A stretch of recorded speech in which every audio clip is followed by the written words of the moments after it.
안녕하세요, 청취자 여러분. 자, 통계 기본은 다들 아실 테니까요. 오늘은 추론 통계 얘기 좀 더 깊이 들어가 볼까 합니다. 왜 우리가 전체가 아니라 일부, 그러니까 표본만 가지고 전체를 봐야 할 때가 많은지, 또 어떻게 그 제한된 정보로 믿을 만한 결론을 내릴 수 있는지 그 핵심 원리를 좀 파헤쳐 보죠. 오늘의 미션은 네, 바로 이겁니다. 작은 조각으로 큰 그림을 이해하는 기술. 한번 들여다보시죠. 맞습니다. 사실 현실적으로 보면요. 어떤 집단 전체, 그러니까 모집단 데이터를 전부 다 본다는 게 시간이나 비용, 아니면 물리적인 한계 때문에 거의 불가능할 때가 많거든요. 그렇죠. 그래서 일부 데이터, 즉 표본만 가지고도 전체 모집단의 특성을 합리적으로 추측하고 또 판단하기 위해 발전한 게 바로 이 추론 통계입니다. 자, 그럼 그 핵심 아이디어를 한번 볼까요? 우리가 아는 건 표본뿐인데 이걸로 전체 모집단의 진짜 모습, 그 모수라는 걸 알아내려는 시도잖아요. 네, 맞아요. 예를 들어서 아주 큰 과수원의 사과 당도를 알고 싶다고 해보죠. 모든 사과의 평균 당도, 이게 모수죠. 그렇죠. 그게 알고 싶은 값이겠죠. 근데 모든 사과를 다 맛볼 순 없으니까 한 바구니 정도를 뽑아서 검사하는 거죠. 이게 표본이고요. 이 바구니 사과의 평균 당도, 즉 표본 통계량이 과수원 전체의 우리의 최선의 추측치가 되는 거죠. 정확합니다. 그 추론 통계에는 그래서 크게 두 가지 중요한 기둥이 있어요. 하나는 추정, 에스티메이션이라고 하고요. 다른 하나는 가설 감정, 하이퍼세시스 테스팅입니다. 아, 추정이랑 가설 검정. 네. 먼저 추정은요. 그 모수가 얼마쯤 될까 예측하는 과정인데요. 하나의 값으로 딱 찍는 점 추정도 있지만 사실 더 많이 쓰는 건 모수가 존재할 가능성이 높은 구간을 제시하는 구간 추정. 특히 신뢰 구간이 중요해요. 신뢰 구간이요.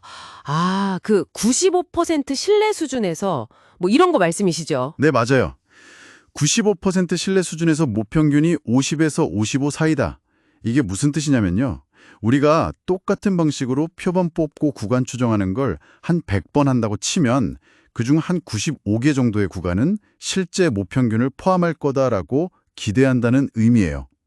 그러니까 우리 추정이 얼마나 불확실한지를 숫자로 보여주는 거죠. 아, 그렇군요. 불확실성을 그냥 뭉뚱그리는 게 아니라 수치화한다. 이거 정말 유효한 개념인데요. 근데 있잖아요. 어떤 때는 그냥 범위 추정하는 걸 넘어서 증거를 가지고 딱 예, 아니요 판단을 내려야 할 때도 있잖아요. 예를 들면 이 신약 진짜 효과 있었나? 이런 거요. 맞아요. 바로 그럴 때 필요한 게 두 번째 기둥, 가설 검정입니다. 네, 가설 검정. 가설 검정은 보통 차이 없다 또는 효과 없다 이런 기존의 생각, 이걸 귀무가설 H0라고 부르는데요. 여기서 출발해요. 아, 일단 변화 없음을 기본으로 두는 거군요. 그렇죠. 그리고 데이터를 모아서 이 귀무가설을 뒤집을 만큼 강력한 증거가 있는지 살펴보는 겁니다. 연구자가 진짜 입증하고 싶은 주장, 예를 들어 신약 효과 있다. 이게 대립가설 H1이 되는 거고요. 그래서 모은 표본 데이터가 만약 귀무가설이 맞다면 정말 일어나기 힘든 결과다 라는 걸 보이면 미리 정한 기준, 유의 수준 알파보다 확률이 낮으면요. 그때 귀무가설을 버리고 대립가설을 지지하는 결정을 내리는 거죠. 증거 기반 의사결정의 체계적인 방법이에요. 이 가설 검정 부분이 정말 흥미로운데요. 왜냐하면 실제로 중요한 결정들이 바로 이런 데이터 분석으로 내려지거나 혹은 반려되기도 하니까요. 그렇죠. 아주 많죠. 예를 들어 A/B 테스트 같은 거 보면 그냥 보기엔 화려한 웹사이트 디자인이 더 좋을 것 같잖아요. 근데 가설 검정을 딱 해보면 오히려 단순한 디자인이 통계적으로 유의미하게 전환율이 높게 나오는 경우가 종종 있더라고요. 맞아요. 데이터가 우리의 직관이랑 다른 이야기를 할 때가 많죠. 네, 시장 조사나 품질 관리 같은 데서도 마찬가지고요. 그렇습니다.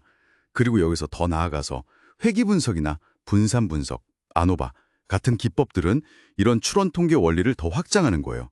단순히 값 하나 추정하고 주장 검증하는 걸 넘어서 여러 변수들 사이의 관계가 통계적으로 의미 있는지 이걸 모델링하고 검증하는 거거든요.